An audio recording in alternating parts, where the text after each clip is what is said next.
Bienvenue sur cette vidéo. On va faire une analyse graphique de différentes actions du CAC 40. On commencera d'ailleurs par faire une analyse graphique du CAC 40, voir un petit peu les perspectives, où on en est. Est-ce qu'on est au début d'une baisse long terme? Est-ce qu'au contraire, on a vécu uniquement un simple correctif dans une tendance long terme très haussière?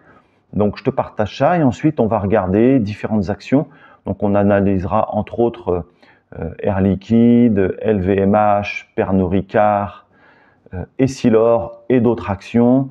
Donc avant de partager mes écrans, mes graphiques et mes analyses, je t'invite à liker, à partager et surtout à t'abonner à ma chaîne. Ça me permet d'améliorer mon référencement YouTube. Je te remercie. Là, nous sommes sur mon écran, donc en unité de temps mensuel, on voit bien que le CAC 40 est dans un canal ascendant depuis avril 2020. Nous sommes très clairement en tendance haussière sur cette unité de temps, donc long terme. Pourquoi nous sommes en tendance haussière? Tout simplement parce que nous sommes actuellement au-dessus de la moyenne mobile 20 période, qui elle-même est au-dessus de la moyenne mobile 150 exponentielle, et que toutes les deux sont toujours ascendantes. Donc là, très clairement, sur cette unité de temps, il n'y a pas grand-chose à dire à part que nous sommes haussiers. Les cycles nous indiquent que nous sommes probablement en fin de phase baissière sur cette unité de temps, pardon. Donc si le mouvement se poursuit, eh bien c'est un timing relativement intéressant pour acheter actuellement. Voilà, si on envisage une poursuite de cette hausse. Pour l'instant, il n'y a pas d'indication sur cette unité de temps de l'inverse. Je décale un peu le graphique. Des fois, j'ai ma photo ici qui gêne et je m'en rends pas forcément compte. Donc voilà, donc je disais ici, effectivement, on est sur une zone plutôt favorable à l'achat. Donc voilà pour cette unité de temps. Maintenant, il ne faut jamais s'arrêter sur l'unité de temps mensuelle, il faut toujours descendre pour affiner son analyse. Donc on va passer maintenant sur l'hebdomadaire. Donc nous voilà sur l'unité de temps hebdomadaire. Donc là, on voit très clairement une forme d'essoufflement du mouvement, même si celui-ci est toujours très haussier. Hein, nous avons fait un petit correctif, c'est-à-dire que nous sommes passés sous la moyenne mobile 20 pour ensuite reprendre appui sur la moyenne mobile 150 exponentielle, avant d'essayer là de repartir effectivement toujours à la hausse.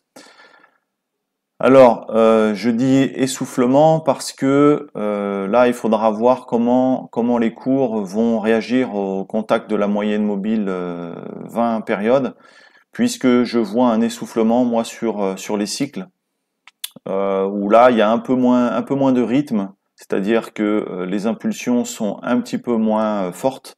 Donc, on va regarder sur l'unité de temps jour ce que ça donne, puisqu'il faut toujours aller regarder d'abord sur les grandes unités de temps et ensuite descendre. Et c'est bien entendu sur les plus petites unités de temps qu'on aura l'alerte en premier. Donc pour l'instant, sur l'unité de temps mensuelle, on est haussier. Sur l'hebdomadaire, on est haussier maintenant. Enfin, haussier avec une sorte de frein sur l'hebdomadaire. Donc on va regarder maintenant sur le journalier. Donc là, on est sur le journalier. Donc là, on voit très clairement qu'on est parti dans une tendance baissière puisque les cours sont au niveau de la moyenne mobile 20. Hein, donc là, ils ont clôturé juste au-dessus, mais la moyenne mobile 20 est quand même très baissière, elle est en rouge ici. Et on est sous la moyenne mobile 150 exponentielle. Donc vous voyez l'alerte qu'on a vue sur l'unité de temps hebdomadaire, on la retrouve ici très clairement sur l'unité de temps jour, hein, ce qui est logique. Donc sur le CAC 40, tant qu'on est sous la moyenne mobile 150 exponentielle, donc, qui est actuellement autour des 7670 points, j'aurais un biais plutôt baissier sur du journalier. Ça ne veut pas dire que les cours vont forcément baisser tout de suite, mais en tout cas, si les cours reviennent au contact de la moyenne mobile 150 exponentielle et que les cours repartent à la baisse, on pourra effectivement là envisager une baisse de plus moyen terme, c'est-à-dire que cette baisse-là va se voir sur l'unité de temps supérieure. Donc voilà pour l'indication du CAC 40, en tout cas là où se trouve le CAC 40 actuellement. Donc on est toujours très haussier sur le mensuel, on est haussier sur l'hebdomadaire avec un petit ralentissement. Par contre sur le journalier, on est baissier. Donc on va aller regarder maintenant quelques actions du CAC 40. Donc là nous sommes sur Essilor, unité de temps mensuelle. Donc là très clairement on voit qu'on est très largement en tendance haussière. Avec là, à voir, hein, la bougie bien sûr n'est pas terminée, donc il ne faut pas l'interpréter, mais on aurait peut-être un début de divergence baissière. Hein. J'ai l'impression que là on part, alors soit on est sur un excès, mais bon, je ne vous conseille pas de shorter cette action, hein, ça c'est clair, elle est beaucoup trop forte. Hein. Lorsque vous comparez Essilor au CAC 40, vous voyez bien que Essilor monte beaucoup plus vite que le CAC 40. Donc ça c'est très clairement des actions qu'il ne faut jamais shorter, mais plutôt avoir en fond de portefeuille. Donc là c'est pas du tout le moment opportun pour acheter. L'action me semble sur des niveaux extrêmement élevés. Donc là j'avais mis ici une forme de résistance parce que je m'attends, je vais voir. Je m'attends peut-être à une possible divergence baissière sur cette action. Voilà, donc, voilà ce que je pouvais dire sur l'unité de temps mensuelle. On va descendre sur l'hebdomadaire. Donc là, on est sur l'hebdomadaire. On est très clairement aussi haussier. Vous voyez, j'ai essayé de tracer un canal relativement parallèle à la moyenne mobile 150 exponentielle. Donc c'est un canal qui est très ascendant. Là, en termes de cycle, on serait probablement dans une fin de phase haussière, même si là les cours viennent de casser une résistance hein, qui tenait déjà depuis quelques semaines. Donc à voir si c'est une patate chaude, c'est-à-dire qu'on rebaisse après ou pas. En tout état de cause, on est toujours très haussier sur cette action, donc pour les investisseurs long terme, pour l'instant il n'y a pas d'alerte sur l'unité de temps semaine. On va descendre sur l'unité de temps jour. Donc nous voilà sur l'unité de temps jour, pardon. Donc là c'est pareil, on est revenu prendre appui, vous voyez, sur la zone de la moyenne mobile 150. On est en train de former une forme de porte-voie, bon, qui est peut-être un petit peu long, je l'avoue. Mais voilà ce que je peux observer. Toujours tendance très haussière, les cycles et les stochastiques repartent très fortement à la hausse, le mouvement est relativement fort. Donc ça très clairement c'est une action qui est très forte hein, par rapport au CAC 40. Donc c'est vraiment l'action une action de portefeuille à avoir qui performe très très bien notamment dans les phases haussières et qui résiste relativement mieux dans les phases baissières. Donc maintenant on va changer d'action. Donc nous voilà sur LVMH. Donc LVMH que j'avais déjà analysé. Il va être intéressant de voir à la fin du mois d'août cette bougie. Hein, je vous invite à aller voir la vidéo. J'avais émis une hypothèse là d'une structure éventuellement, bon, qui sera validée ou pas à la fin du mois. Pour l'instant, elle ne l'est pas. Les cours réagissent de manière assez importante. Ce qui est intéressant de voir sur LVMH, c'est que là, nous sommes probablement au début d'une phase haussière de cycle mensuel. Hein, lorsque vous regardez ici la dernière phase mensuelle, elle avait permis ce rebond-là. Donc là, ça va être intéressant de voir comment l'action réagit. Si dans les mois à venir, dans les 2-3 mois à venir, même déjà dans 2 mois, si dans 2 mois le cours n'a pas refranchi allègrement, on va dire, la zone des 740-750 euros, ce sera une alerte assez importante. Hein, donc ça va être intéressant de voir un petit peu comment elle va réagir. Et est-ce que, donc dans ma vidéo sur l'analyse, j'avais fait une troisième hypothèse d'une version bullish, où là le marché effectivement partait un petit peu à la baisse, donc allait s'appuyer sur le support, donc pour l'instant c'est pas le cas, et ensuite repartait fortement à la hausse, ce qui est une option qui est possible.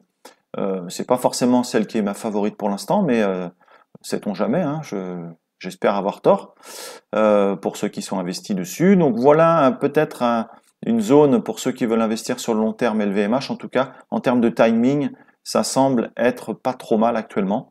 Mais à voir si ce niveau tient ou pas. On va descendre sur l'unité de temps hebdomadaire. Donc là, nous sommes sur l'unité de temps hebdomadaire. On a ici la divergence que j'avais vue sur l'unité de temps mensuel, que j'avais présenté dans la précédente vidéo. Là, ce qui est intéressant de voir, c'est comment vont se comporter les cours au contact de la moyenne mobile 150 exponentielle et moyenne mobile 20 période simple. Donc là, pour moi, en hebdomadaire, on est dans une zone effectivement très dangereuse. Il faudrait repasser assez rapidement la moyenne mobile 150 exponentielle pour envisager la poursuite de la hausse. Et je serais très attentif à voir le contact, au niveau du contact de cette moyenne mobile qui est en train de se retourner à la baisse, comment les cours vont réagir. Donc un pullback sur cette zone-là et ensuite une baisse n'est pas impossible et selon moi a un peu plus de probabilité que le scénario haussier que je vous ai présenté juste avant. En tout cas, au moment où je fais la vidéo. Peut-être que dans 15 jours, 3 semaines, j'aurai changé d'avis. Mais pour l'instant, en tout cas, c'est une hypothèse qui me paraît plus probable. Nous voilà sur l'unité de temps jour. Des choses intéressantes que je vous présente. Voilà, j'ai tracé un canal baissier. Donc en prenant ce point-là, cette zone ici, ce point-là et ce point-là.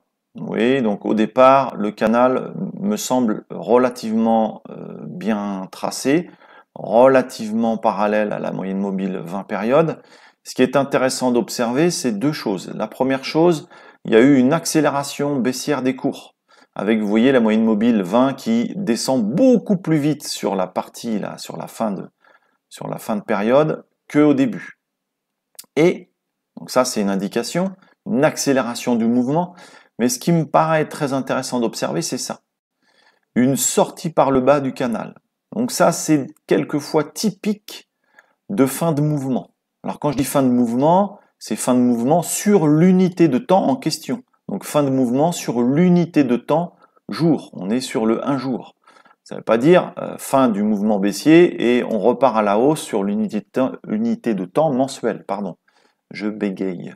Les indications sont valables uniquement sur l'unité de temps qu'on observe. Donc là, sur l'unité de temps jour, très clairement, on a une forme d'excès baissier, d'ailleurs, qu'on peut retrouver ici lorsqu'on a l'intégralité des indicateurs, là, des éléments de cet indicateur qui sont regroupés, qui sont très serrés à un niveau extrêmement bas. C'est aussi une indication d'un excès de mouvement baissier. Donc là, si vous êtes vendeur, eh ben, c'est typiquement l'endroit où il faut racheter vos actions. Si vous étiez short sur cette action, c'est le moment où il faut prendre ses bénéfices. Maintenant, c'est pas forcément un point d'achat. C'est pas forcément un point d'achat. Ça veut pas dire que le mouvement va s'arrêter. En tout cas, c'est régulièrement des excès comme ça qui nous indiquent que le mouvement que l'action va faire un retracement de manière assez brutale. Donc là, on a une forme de retracement. Alors, la moyenne mobile 20, comme elle est baissière, faudra voir comment les cours vont se comporter là dans les prochains jours. Plusieurs hypothèses. Première hypothèse, eh bien, on vient faire un pullback soit sur le haut du canal, qui sera en conjonction avec la moyenne mobile 20 qui va continuer de baisser. Et à ce moment-là, ce sera une poursuite de la baisse. Là, ici, en blanc, vous avez la ligne d'eau de ma tasse avec anse que je vous avais présenté dans une précédente vidéo. Donc ça, c'est la première hypothèse. On va faire un pullback. Alors, sur le haut du canal, sur la moyenne mobile 150 exponentielle, faudra voir à l'avenir. Et ensuite, on repart à la baisse. Deuxième hypothèse, c'était vraiment une fin du correctif. Et à ce moment-là, on va continuer de monter. On va baisser un petit peu, mais on va venir prendre appui sur la moyenne mobile 20 qui elle, se sera retournée pour ensuite repartir à la hausse. Honnêtement, c'est pas forcément le scénario que j'envisage pour l'instant. Moi, je ne suis pas voyant, je fais en fonction de ce que le graphe me dit, et le graphe me dit aujourd'hui, n'achète pas cette action sur le moyen long terme. Ce n'est pas le bon moment. Donc voilà ce que je pouvais dire pour LVMH. On va passer à l'action suivante. Donc l'action suivante, c'est Pernod Ricard. Pernod Ricard qui prend très cher depuis le début, depuis même plus d'un an. Elle prend très cher. Et là, ce qui est intéressant de voir, c'est que on arrive sur la zone, donc on est en unité de temps mensuelle, on arrive sur la zone de la moyenne mobile 150 exponentielle mensuelle. Donc c'est une moyenne mobile qui est très longue, on va dire, très lente à bouger.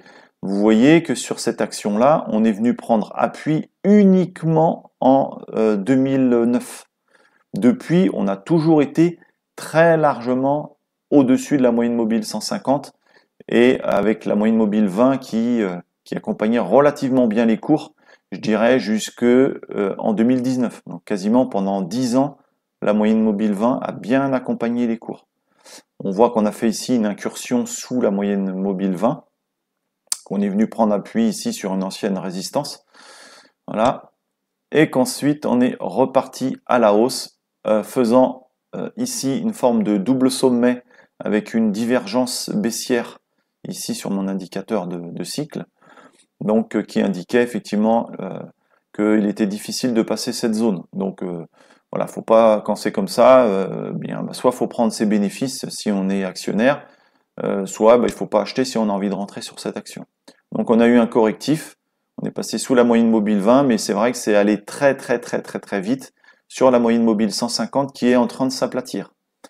Donc là, deux possibilités, soit c'est une zone parfaite pour acheter sur le moyen long terme. Donc si on n'est pas du tout actionnaire, peut-être que c'est le moment idéal. Maintenant, il faut toujours faire le parallèle avec l'indice, donc le CAC 40, avec les indications que je vous ai données tout à l'heure. Donc chacun fait son analyse.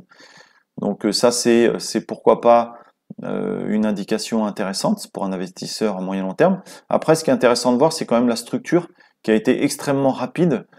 Donc on a toujours tendance à dire de ne pas acheter un couteau qui tombe. Bon bah là très clairement, hein, on a un couteau qui tombe. Donc moi personnellement, même si c'est un bon niveau, je préfère attendre. Hein, je ne sais plus quel investisseur a dit je suis devenu milliardaire en achetant trop tard et en vendant trop tôt. Et ben moi je trouve ça plutôt pas bête comme idée, hein, d'acheter trop tard et de vendre trop tôt. En tout cas sur cette action-là, moi je ne touche pas. Je ne touche pas à Pernod Ricard. Là, nous sommes sur l'unité de temps hebdomadaire avec un canal baissier hein, qui est très clair, qui est pour l'instant relativement parallèle à la moyenne mobile 20 période. Nous sommes sur les cycles dans un cycle baissier. Donc là, en hebdomadaire, très clairement, nous sommes baissiers. Pour le moment, ce n'est pas du tout le moment d'acheter. On va descendre sur l'unité de temps jour. Donc sur l'unité de temps jour, un fait intéressant, c'est cette divergence là qu'on a. Une divergence sur cette unité de temps qui correspond comme par hasard à la moyenne mobile 150 exponentielle mensuelle. Donc quand je vous dis que c'est un niveau, la moyenne mobile 150 exponentielle sur le mensuel, c'est un niveau pourquoi pas intéressant pour un achat moyen long terme. Vous en avez ici la preuve hein, qui a vraiment eu une réaction importante sur ce niveau-là. Maintenant, sur l'unité de temps journalier, nous sommes toujours extrêmement baissiers. Nous sommes très largement sous la moyenne mobile 150 exponentielle et nous sommes actuellement au niveau de la moyenne mobile 20 périodes. Donc moi, je n'achète pas une action qui est en tendance baissière sur l'unité de temps jour. J'attends toujours que l'unité de temps jour se retourne à la hausse pour là commencer à investir. Sachant que, comme je l'ai dit dans une précédente vidéo, on ne connaît jamais le plus bas. Hein. Vous avez qu'à regarder certaines actions qui ont dégringolé pendant des années et des années, ça s'est déjà vu, c'est pas ce que je dis pour Pernod Ricard, je n'en sais strictement rien, mais tout est possible. Voilà ce que je pouvais dire sur Pernod Ricard. Donc Pernod Ricard, baissier sur l'unité de temps journalière, hebdomadaire, et actuellement sur le mensuel, on est dans une zone, pourquoi pas, favorable à l'achat sur le long terme. Donc là, nous sommes sur Air Liquide en mensuel. Donc Air Liquide, c'est une action qui est très forte. On voit bien que là, la tendance s'est accélérée depuis février et depuis janvier même 2023. Sur cette unité de temps, on est extrêmement haussier. On voit les indicateurs ici de cycle qui sont très hauts. Donc pour l'instant, il n'y a pas forcément d'alerte sur cette action, même si le mouvement paraît extrêmement rapide. Voilà, donc ça c'est pareil, c'est une action de fonds de portefeuille. On descend sur l'unité de temps inférieure, donc l'hebdomadaire. On a une divergence sur ce niveau-là. Hop, je décale mon graphe. On a une divergence sur ce niveau-là, hein, donc on était à un plus haut historique, donc rien de très inquiétant. Nous sommes toujours très haussiers. Hein, tant qu'on est au-dessus des 140 sur cette unité de temps, on est très haussier. Il n'y a pas d'inquiétude à avoir. On va regarder maintenant l'unité de temps jour. Donc voilà l'unité de temps jour. Alors Air Liquide, c'est une action qui n'est pas toujours facile il est toujours difficile d'acheter cette action parce qu'elle retrace très très peu. C'est une action qui est très forte et même dans les phases de correction importante des marchés, elle résiste toujours très très bien. Donc on a toujours l'impression de l'acheter trop cher, mais quand on regarde par le passé, elle monte, elle monte, elle monte. Donc là, sur l'unité de temps jour, eh bien, on est dans une forme de latéralisation là, quasiment depuis 4 ou 5 mois, hein, une forme de latéralisation.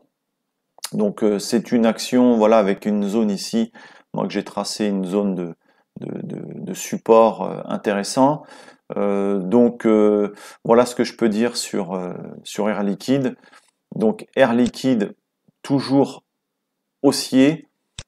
Pour acheter, je ferai peut-être une vidéo pour donner les points d'achat que j'utilise moi sur Air Liquide. Dites-moi en commentaire si ça vous intéresse que je fasse une vidéo sur les points d'achat sur cette action ou sur d'autres actions. Ça m'intéresse de savoir, de connaître votre avis.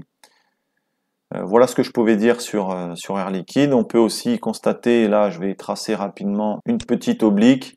Alors, je vous avoue que moi les obliques, c'est pas forcément, je vais pas forcément utiliser ça pour acheter ou pour vendre. Voilà, c'est juste des repères visuels, hein, parce qu'il faut pas oublier que tout ça, ça n'existe pas dans la réalité. Le cours ne s'arrête pas parce que vous avez tracé une belle oblique, hein. Mais voilà ce qu'on peut observer. Donc la cassure de cette oblique pourrait effectivement, pourquoi pas, renvoyer l'action au-dessus de ses plus hauts historiques. Donc l'action Air Liquide, c'est vraiment une action de fonds de portefeuille à avoir. Voilà ce que je pouvais dire sur l'indice et sur ces différentes actions. Si vous avez des actions que vous voulez que j'analyse, ben, n'hésitez pas à me le dire en commentaire. J'essaierai de le faire. N'oubliez pas de liker, de vous abonner, ça me permet d'améliorer mon référencement. Et je vous dis à bientôt.